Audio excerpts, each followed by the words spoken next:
नीती आयोगाच्या आकांक्षित तालुका कार्यक्रमांतर्गत सोलापूर जिल्ह्यातील अक्कलकोट, करमाळा आणि सांगोला या 3 तालुक्यांच्या सर्वांगीण विकासाचा आढावा घेण्यासाठी जिल्हास्तरीय समन्वय व आढावा बैठक जिल्हा परिषदेचे मुख्य कार्यकारी अधिकारी कुशल जैन यांच्या अध्यक्षतेखाली त्यांच्या कक्षात संपन्न झाली।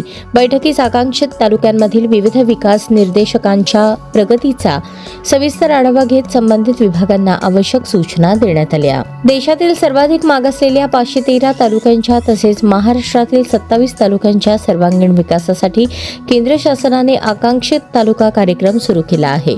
सोलापूर जिल्ह्यातील अक्कलकोट, करमाळा, सांगोला या 3 तालुक्यांच्या या कार्यक्रमात समावेश आहे।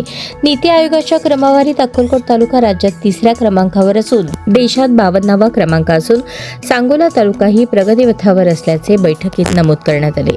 आकांक्षित तालुका कार्यक्रमांतर्गत आरोग्य, पोषण, महिला बाल विकास, शिक्षण, कृषी, पर्यावरण, पायाभूत सुविधा आणि सामाजिक विकास या क्षेत्रातील विविध निर्देशकांवर विशेष भर देण्यात येत आहे। जिल्ह्यातील आकांक्षित तालुक्यांच्या प्रगतीचे 38 निर्देशांकांच्या आधारे नियमितपणे मूल्यमापन केले जात असून बैठकीत प्रत्येक विभागाच्या कामगिरीचे सादरीकरण करण्यात आले।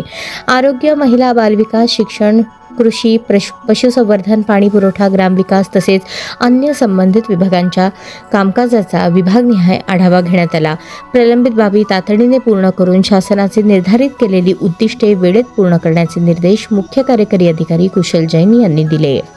आकांक्षित तालुका कार्यक्रमाची प्रभावी अंमलबजावणी करण्यासाठी सर्व विभागांनी परस्पर समन्वय राखून संयुक्तपणे कार्य करावे तसेच विकासाच्या प्रत्येक निर्देशांकात ठोस प्रगती साधण्यासाठी सातत्यपूर्ण प्रयत्न करावेत यावर बैठकीत विशेष भर देण्यात आला। बैठकीस मुख्य कार्यकारी अधिकारी कुशल जैन, उपमुख्य कार्यकारी अधिकारी सूर्यकांत भुजबळ, अक्कलकोटचे गटविकास अधिकारी शंकर कवितके, करमाळ्याचे गटविकास अधिकारी अमित कदम, सांगोल्याचे सहगटविकास अधिकारी वसंत फुले, जिल्हास्तरीय संबंधित विषयांचे खाते प्रमुख, तालुका स्तरावरील सर्व विभाग प्रमुख, आरोग्य, महिला बाल विकास, शिक्षण, कृषी, पशुसंवर्धन, पाणी पुरवठा, ग्रामविकास विभागांचे अधिकारी तसेच तालुका फेलो कर्मचारी उपस्थित होते।